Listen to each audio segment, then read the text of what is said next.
cheer from the volunteers on the count of three. 1, 2, 3.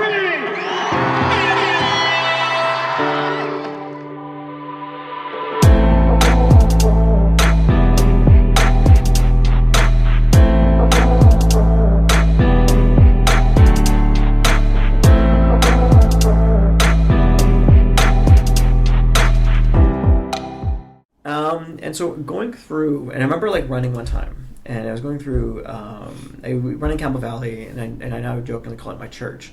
It's because I do it every Sunday. Okay. So go for my run, and I remember during my run, I just stopped running. This was like last year sometime, and I was like sitting there, I was just walking back, and I was like, I don't have the will to continue running. Just something inside me just stopped. Yeah. And it wasn't until my mama died, alcohol overdose. Okay. Alcohol overdose, it's more of the body just shut down. Yeah, so it's significant abuse on the organs and the body that can occur. We worked at the same firm, yeah. And I'm an estate lawyer, so I do will planning, estate planning, and I do a lot of administration. You're not utilized enough in our culture. Yeah, thank you. That's a whole different podcast. Yeah. It's unbelievable to me. I'm watching because I sit in court all day. Yeah. Almost every day, not anymore now that the courts are suspended at the moment. But I sit in court and listening to our culture and what happens after the death of one of our family members and the Wills Variation Act challenges to the person's will. Anybody that's listening out there, find a lawyer, get a will. If you have anything, people with kids, I'm blown away. I'll give you an example. Sorry to go on a side note. I'm representing 3 people. I've had 2 of my clients pass away in the last year, and then a 3rd person who's come in. All 3 of these people didn't have wills. Their family members have come to me. I'm helping them because it's the right thing to do. Mm-hmm. And because they didn't have a will, they didn't name a guardian in their will pursuant to our Family Law Act. Yeah. And we're having a significantly difficult time continuing to keep a relationship between the child and the paternal family. No, absolutely. Things that you probably wouldn't think would happen, but people need a will. And I know you to be a fantastic lawyer, so I hope people do reach out to you that need help. And part of the exercise of, getting to the legal side is understanding, what's our legacy? And this is a spiritual discussion, but understanding that we are mortal. And we talk about pain, like what's more painful than acknowledging death? Yeah. And understanding our human frailty, that it's inevitable. Yeah. It's the only guarantee in life. Death and taxes. We can, exactly. I mean, and it's not as, we're guaranteed old age. Yeah. And so when my uncle died, and that was another moment for me, was like, I need to actually deal with the deep stuff. I'm dealing with the surface level, you're dealing with another layer, like you're being a little bit more self-aware, but you're not okay. Yeah. Rather than just dealing with anxiety, why not get to the root of it? What do they say, the iceberg metaphor?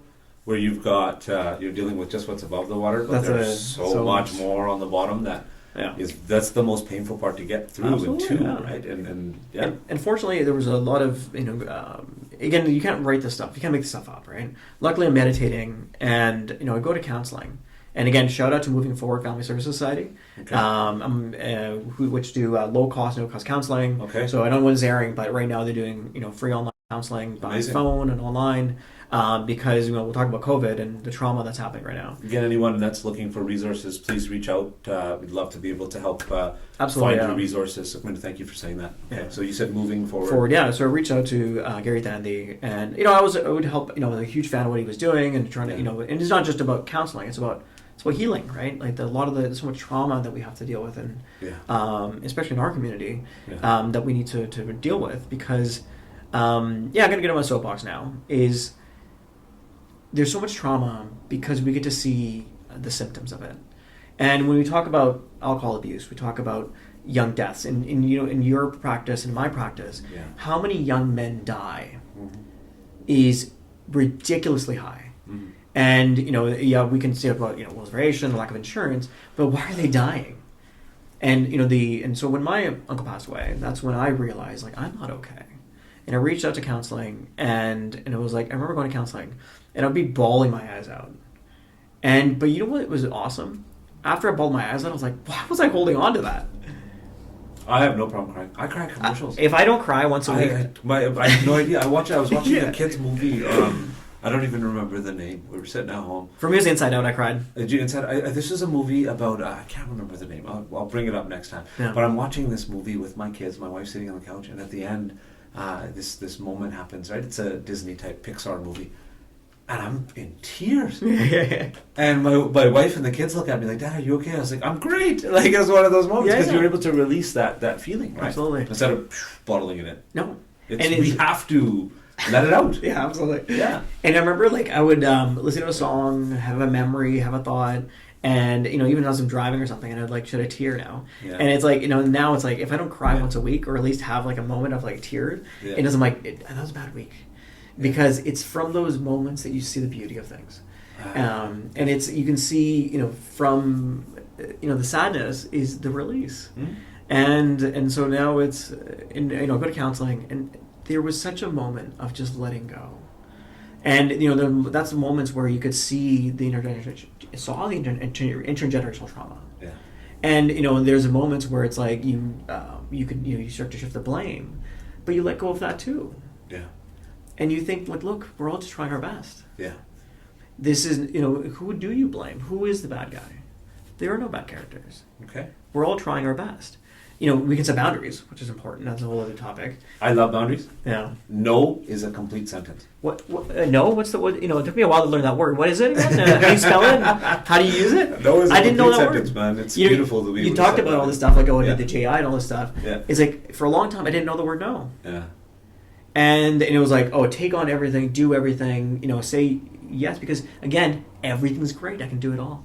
Because I'm supposed to, right? Absolutely. Yeah, no, I get that. That's the scariest feeling, is that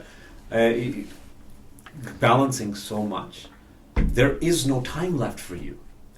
Like, when the alone time, does it exist, does it not exist, and then you end up in this scenario. Yeah. Welcome to our Zoom guest. Thanks, guys. Thanks for joining us. You hear the comments, so he's like, I gotta go on. Correct the record. Yeah, well, you know what? I love that somebody's joined us by Zoom. Do you have any questions that you'd love to ask or like to ask Sukhminder? Anyone out there on the Zoom world? That's Cal. Was that Cal? Yeah, that's I he did couldn't correct tell the that was record. you. Oh my goodness, Cal. So special guest, Mr. Desant, has joined us from his social isolation, his house, I think? In my underground bunker. an underground bunker. That's very similar to what Batman has. You know what, guys? I'm not the special guest here. It's you two. Thank you so much for doing this. And Mr. Virk, thank you so much for sharing your story. I really appreciate that. And Sumit, always a lot of, you know what? A lot of trust and confidence in your abilities, my brother. And really, I'm very grateful for having you on the team. You bring a lot on, and we are who we are because of individuals like you guys. So thank you so much. Thank you. Thanks for all this. Appreciate it. So we touched base on what it was like for you. Yeah. What happened. Tell us about your life now.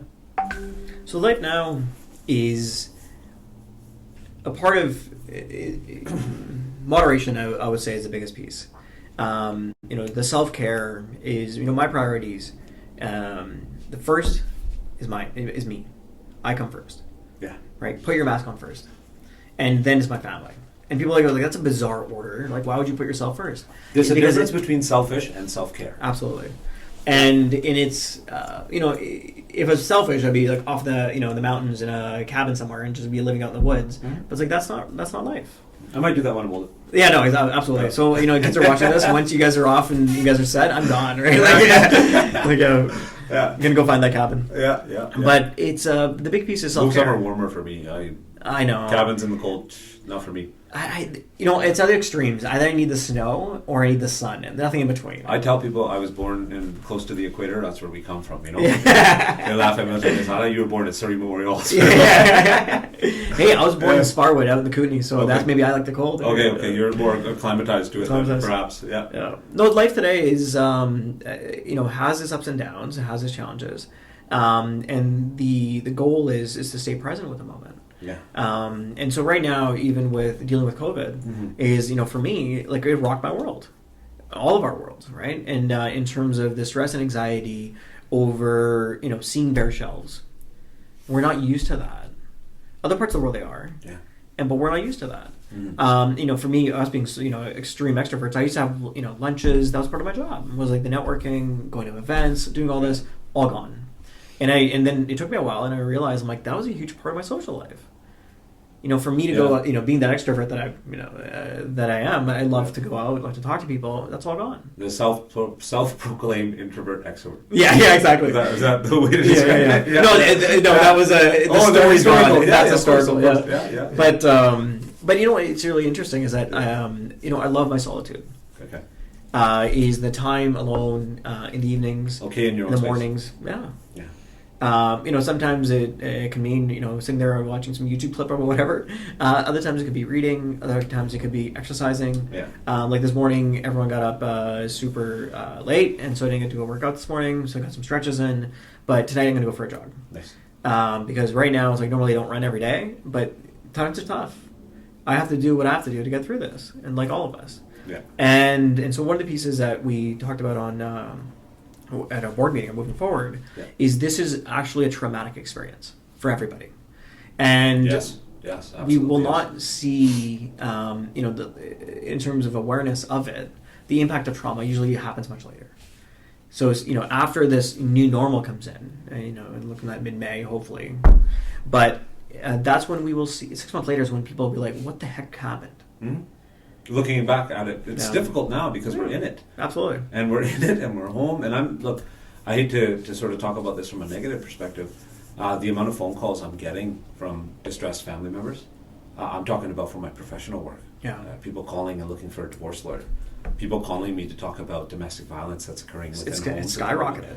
It's scary out there. There's a lot of things that are happening that are, it's terrifying. I know Karen, I sat with Karen last week and we were doing a podcast.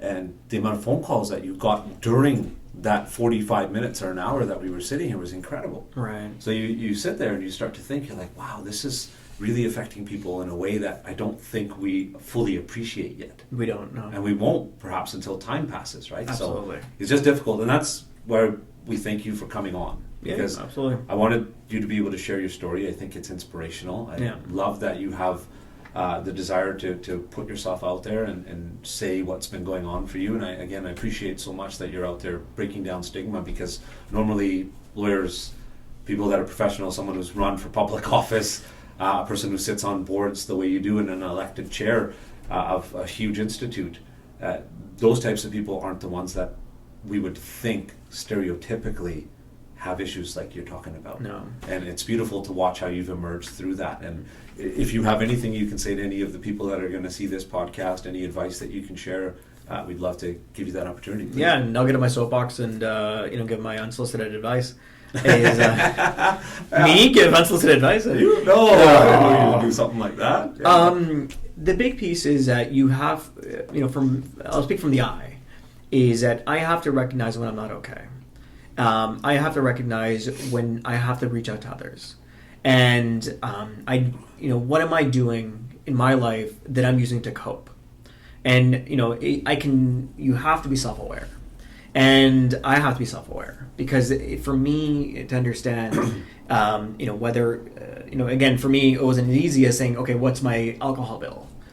But it shows up in other ways. Oh, geez, I know too much about those. I'll tell you. Yeah, no, and this is not, and this is where I really want to, get away from is, saying alcohol bad. Like, alcohol is just a substance that sits on a shelf.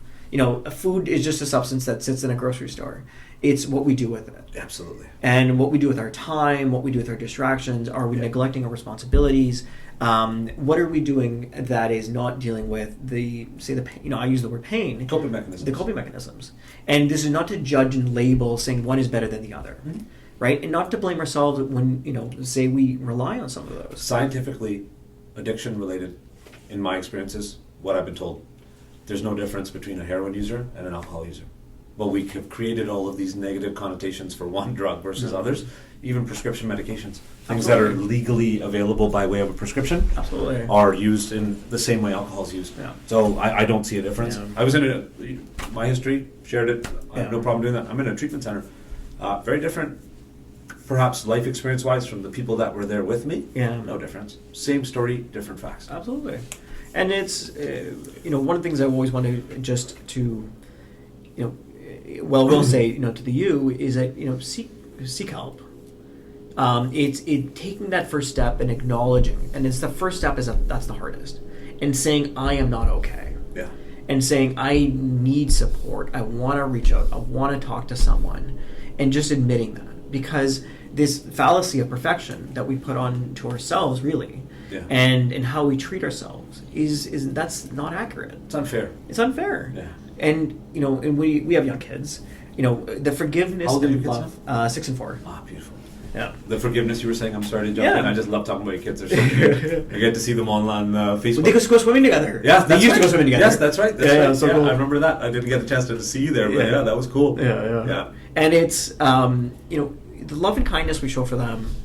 And this is we're skipping a lot, but you have to show that same kind of compassion for yourself. Well, look, we'd love to have you back again, just so you know. Yeah. And what I'm getting from you is something that I believe in strongly, is you need to love yourself if you want to love other people. Absolutely. And it all starts here. When we try to find love out there, Yeah. that's we're missing the point. Love, and say it's on camera. It's like I love myself. Mhm. It took me a long time to be able to say that, Yeah. but I do. And there are bad moments, there are good moments, and I'm a flawed human like everybody else, and that's okay. And when I'm not okay, I will reach out for help, and I do regularly. And when I make mistakes, I will hopefully learn from them. Beautiful. And it's all about just living the day as it comes. And even I have to let go of expectations all the time. And Expectations, which I love, and I know we're running out of time today. Expectations for me, at least, and when I see them, and when I've had them, I'm not expressing my expectation, or at least historically, I wasn't expressing my expectation to the person I'm expecting something from. yeah. And then once they don't meet my expectation, I'm now resentful towards the person that I didn't express my expectation to. Yeah. How dare they not know that I expect this? But I haven't said anything, and nor am I acting in a consistent fashion where someone I can assume that my expectation should be known. Totally. It's And insanity to that. I would get Yeah. passive aggressive. I would be like, like grumble, and not say a word, and then you act in a certain way that is contrary to what you're actually expressing. So we'd love to have you back again. Absolutely. Thank you very much for coming on today and for your rawness and just being so straightforward with us and telling us how it's been. Absolutely. Thank you to everyone that's watched. Thank you to KidsPlay. Thank you, Karen. I call her Mother Teresa of BC. And Big Cal, those muscles I saw on the screen. I just put that out there. Thank you guys so much for watching, and we'll hopefully see you again very soon. Ciao. Oh yeah. Oh, we gotta do elbows. Elbows, yeah. That's the way to do it.